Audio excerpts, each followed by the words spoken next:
여러분 안녕하십니까. 6월 23일 금요일 넘치는 우리 교회 EQ 54일차 시작하도록 하겠습니다. 오늘 본문 말씀은 누가복음 3장 1절부터 20절까지 말씀입니다.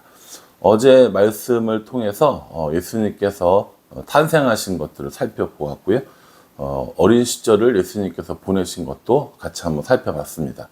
이제 오늘 말씀부터는 본격적으로 예수님의 사역이 시작되는데요. 그 사역에 앞서서 세례 요한이 어떠한 활동들을 했는지에 대해서 나옵니다. 오늘 3장 1절 말씀에 보면 디베리오 황제가 통치한 지 15해 이렇게 나오거든요. 그러니까 디베리오 황제라고 이야기하는데 사실은 디베리오 황제라고 하면 아무도 모르고요. 그 로마의 두 번째 황제였던 티베리우스 황제를 말하는 겁니다. 이 티베리우스 황제가 AD 14년에 황제를 시작을 해서 37년까지 하거든요. 그러니까는 디베리오 15년이라는 소리는 AD로 따지자면 약 29년 정도 되는 겁니다. 그때쯤에 세례 요한이 사역을 시작했다는 거죠.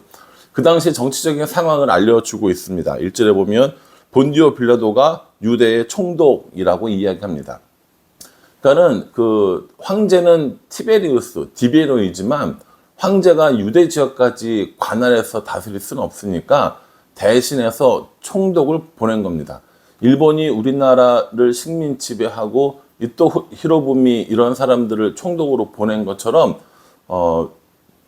본디오 빌라도가 유대의 총독으로 왔고요. 그리고 헤롯 그리고 빌립 루사니아 이런 사람들 나오잖아요. 이런 사람들은 누구냐면 헤롯 대왕이 죽은 다음에 그 뒤를 이어서 왕을 세운 것이 아니라 나라를 세 부분으로 나눕니다. 그래서 이 사람들을 일정한 지역만 다스리게 하는 거죠. 이걸 이제 분봉왕이라고 이렇게 이야기를 하는 겁니다. 그래서 헤롯이 그리고 빌립이 루사디아가 분봉왕으로 3명이 있고 유대를 다스리는 총독은 본디오 빌라도가 있고 로마 제국 전체를 다스리는 황제로는 티베리우스가 있다라는 것을 우리에게 설명해 줍니다. 그러고 나서 이제 세례 요한이 어떤 사역을 했는지를 우리에게 알려주는 거죠. 3절에 보면 요한이 요단강 요한이 요단강 부근 근처에 와서 죄사함을 받게 하는 회개의 세례를 전파하니 라고 이렇게 이야기를 하고 있습니다. 그러니까 죄사함을 받게 하는 회개의 세례를 전파하는 것, 이게 세례 요한의 주된 임무였습니다. 이 임무는요, 이미 구약시대에 예언되어져 있습니다. 그게 이제 4절에 이사야의 글을 의미하는 거죠. 이사야가 그의 그 예언에서 뭐라고 이야기했냐면 4절에 광야에서 외치는 자의 소리가 있어 이르되 너희는 주의 길을 준비하라 라고 이렇게 이야기했거든요. 그러니까 주의 길을 준비하는 엘리야, 다시 말해서 세례 요한이 있을 것이다 라는 걸 이야기했고, 세례 요한이 이렇게 죄사함을 받게 하는 회개의 세례를 전파하는 건 이사야가 이야기한 엘리야의 사역, 주의 길을 예비하는 사역이다 라는 것을 말하고 있습니다. 그러면 세례 요한은 주로 어떤 이야기를 했느냐? 7절에 보면 사람들 향해서 독사의 자식들아 이렇게 얘기합니다. 이거 되게 무서운 얘기거든요. 사실은 우리는 그냥 글로 읽지만 이거는 이 사람들을 향해서 굉장히 좀 날카로운 비판 이런 걸 얘기하는 거란 말이에요. 그 사람들한테 독사의 자식들아 라고 이야기를 하기가 쉽겠습니까? 우리한테 독사의 자식들아 그러면 뭐라는 거요? 이럴 수 있지만 이스라엘 사람들에게 독사의 자식들아라는 말은 사단의 자식들아라는 말과 같은 말인데 이게 사실 쉬운 말이 아니죠. 그런데 세례 요한은 회개하지 않는 그 무리들을 향해서 독사의 자식들아라고 이야기하면서 뭐라고 얘기하느냐? 8절에 회개에 합당한 열매를 맺으라. 나는 아브라함의 자손이다 라고 말하지 마라 라고 이야기를 합니다. 이 사람들이 회개한다고 하지만 거기에 합당한 열매를 맺는 건 아니라는 거죠. 그래서 세례 요한이 회개에 합당한 열매를 맺고 육신의 아브라함 자손이 아니라 영적인 아브라함의 자손이 되어야 함을 말해주고 있다라는 겁니다. 그래서 9절에 보면 뭐라고 얘기하냐면 도끼가 나무 뿌리에 놓였으니 좋은 열매 맺지 아니하는 나무마다 찍혀 불에 던져지리라 라고 이렇게 얘기합니다. 그러니까 도끼가 나무 뿌리에 놓였다라는 겁니다. 이제 심판의 때가 다가왔다라는 걸 의미하고 있는 거죠. 이렇게 심판을 선포하는 세례 요한이 오고 난 다음에 예수님이 오셔서 이제 사람들에게 천국 복음을 전파하는 일이 일어나게 된다는 겁니다. 이렇게 세례 요한이 회개에 합당한 열매를 맺으라고 하니까 사람들이 뭐라고 얘기하냐면 10절에 우리가 물어 이르되 그러면 우리가 무엇을 하리이까? 라고 이렇게 얘기합니다. 저는 개인적으로 세례 요한을 참 좋아합니다. 왜냐하면 이 세례 요한이 전한 메시지에 반응한 사람들의 이 질문 때문입니다. 세례 요한이 말씀을 선포하니까 뭐라고 얘기했냐면 그러면 우리는 어떻게 하면 되겠습니까? 우리가 어떻게 해야 살겠습니까? 라고 세례 요한에게 물어보는 겁니다. 여러분, 저는 설교를 하는 사람입니다. 설교를 하고 사람들이 목사님 은혜 많이 받았어요. 목사님 오늘 말씀 너무 좋았어요. 라고 하는 말보다 훨씬 더 듣고 싶은 건 목사님 그럼 저는 어떻게 해야 하죠? 목사님 우리는 어떻게 살아야 합니까? 라는 이런 마음에 찔리는 말씀을 선포하는 거, 이거 훨씬 더 저는 중요하다고 생각하거든요. 이건 뭐 그냥 제가 설교하는 것뿐만 아니라 말씀을 들은 저나 여러분들도 똑같은 거라고 생각을 합니다. 말씀을 읽었는데 참 좋은 말씀이네, 그럴 수도 있지, 뭐 이렇게 살면 좋긴 하겠네 라는 정도의 이런 반응이 아니라 이 말씀을 읽었는데 어떡하지? 이 말씀대로 살지 못해서 어떡하지? 혹은 어떻게 해야 이 말씀대로 살 수가 있지? 라고 하면서 말씀이 우리들의 심령을 찌르는, 말씀들이 우리들의 마음을 찔러 쪼개는 이런 경험들이 필요하다는 겁니다. 세례 요한은 사람들에게 말씀을 전하면서 그러한 일들을 했다는 거예요. 그래서 이 세례 요한의 말을 들은 사람이 그러면 우리는 어떻게 합니까? 라고 물어보니까 세례 요한이 거기에 답을 해줍니다. 11절 말씀은요, 무리들에게 해준 말이에요. 옷 2벌 있는 자는 옷 없는 자에게 나눠줄 것이요 먹을 것이 있는 자도 그렇게 할 것이니라. 모든 사람들에게 공통적으로 뭘 얘기했냐면, 야 너희들 옷 2벌 있어? 그럼 좀 나눠줘.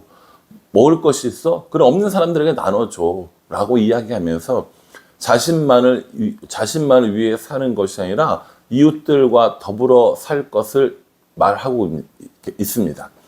단순히 그냥 착한 일을 해라가 아니라 이것이 하나님의 말씀에 의한 결과라는 거죠. 우리들의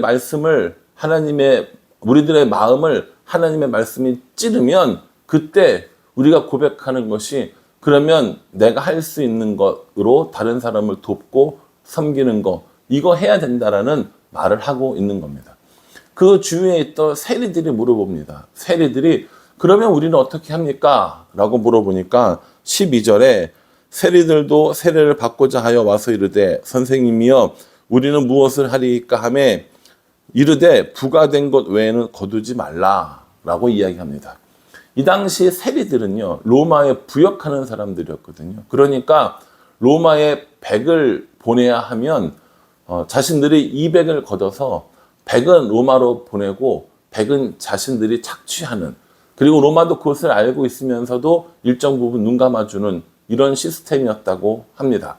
그러니 세리들에게 회개에 합당한 열매는 뭡니까? 정한 것 이외에는 더 이상 거둬들이지 않는 거였다는 겁니다. 군인들도 와서 물어봅니다. 우리는 어떻게 해야 합니까? 라고 물어보니까 14절에 우리는 무엇을 하리까 하며 이르되 사람에게서 강탈하지 말며 거짓으로 고발하지 말고 받는 급료를 족한 줄로 알라 라고 이렇게 얘기합니다. 사람들을 강탈하지 말고, 그렇죠? 마음대로 막 뺏거나 괴롭히지 말고, 또 거짓으로 고발하지 말고, 말도 안 되는 이유를 걸어서 감옥에 가게 하거나 이러지 말고, 받는 급료를 족하게 여기라. 받는 급료를 족하게 안 여겼다는 거죠. 더 많이 취하려고 하고 얻으려고 했던 이 군인들에게 이것이 바로 회개에 합당한 열매다라고 말하고 있는 겁니다. 여러분, 오늘 우리에게 똑같이 세례 요한이 회개에 합당한 열매를 맺어라 라고 이야기를 한다면 우리는 분명 그럼 우리는 무엇을 하리까? 라고 물어볼 겁니다. 그러면 세례 요한이 뭐라고 대답할 것 같으신가요? 아마 우리가 회개하지 못한 그 부분에 대해서 날카롭게 우리에게 이야기를 할 겁니다. 이렇게 해야 돼 라고 하면서 이걸 해야 회개에 합당한 열매야 라고 이야기를 해줄 거라고 생각을 합니다. 그러니 오늘 이 말씀을 읽으면서 나는 무엇을 해야 하는가? 나는 어떻게 회개에 합당한 열매를 맺어야 하는가를 곰곰이 생각해보고 또 묵상해보고 그것을 따라 행하는 것. 그것이 오늘 말씀이 우리를 인도하는 삶이 아닐까라는 생각을 해봅니다. 이렇게 세례 요한이 사역을 하니까 사람들이 세례 요한이 혹시 그리스도가 아닐까라는 생각을 합니다. 그런데 세례 요한은 자신의 정체성을 분명히 알고 있었어요. 나는 물로 세례를 주지만 내 뒤에 오시는 분은 나는 그분의 신발끈 묶기에도 부족한데 그분이 오셔서 너희에게 성령과 불로 세례를 줄 것이다 라고 이야기하면서 사람들의 영광을 자신이 취하려고 하지 않고 오히려 자신의 사역에 충실하면서 광야에서 외치는 자의 소리로 주의 길을 예비하는 자로 살아가는 모습을 볼 수 있습니다. 19절에 보면은 이 분봉왕 헤롯이 그의 동생의 아내 헤로디아를 취한 일로 인하여서 세례 요한이 책망하니까 그 일로 인해서 감옥에 갇히는 것을 보게 됩니다. 그러니 세례 요한은 예수님에게 세례를 주고 나서 얼마 안 있다가 감옥에 갇히게 되고 예수님께서 사역하시는 것들을 직접적으로 보지는 못하게 됩니다. 이래서 이제 세례 요한이 나중에 그 감옥에서 제자들을 보내서 예수님에게 물어보는 장면이 나오죠. 오실 그이가 당신입니까? 우리가 또 다른 일을 기다릴까? 라는 이런 질문을 하게 되는 겁니다. 이 세례 요한은 주의 길을 예비하는 또 광야에서 외치는 자의 소리로 그의 사명을 다하면서 살았습니다. 오늘 우리에게 맡겨진 사명을 감당할 때 내가 영광받고 내가 칭찬받고 내가 인정받는 것이 아니라 하나님 앞에 나의 사역들을 기쁨으로 잘 감당하면서 살아가는 것, 이것이 훨씬 더 중요한 일이 아닐까 생각을 합니다. 바라기는 저와 여러분 모두가 회개에 합당한 열매를 맺는 사람, 그리고 하나님께서 우리에게 주신 이 사명을 잘 감당하는 그런 삶을 살아갈 수 있기를 주님의 이름으로 축복합니다. 기도하겠습니다. 하나님, 우리 가운데 말씀을 주셔서 우리로 하여금 어떻게 회개에 합당한 열매를 맺으며 살 것인지 깨닫게 해주시니 감사합니다. 말씀을 묵상하며 혹은 이 영상을 보며 내가 회개에 합당한 삶을 살아야겠구나. 그러면 나는 무엇을 해야 할까라고 고민하고 마음을 들여다보는 그런 우리가 될 수 있도록 인도하여 주시옵소서. 날마다 그렇게 회개에 합당한 열매를 맺으며 사명을 감당하는 그런 삶을 살아갈 수 있도록 우리 인도하여 주시옵소서. 예수님의 이름으로 기도합니다. 아멘. 여러분, 오늘 하루도 은혜 가운데 살아가시고요. 또 저녁 때 금요기도 때 뵙도록 하겠습니다. 감사합니다.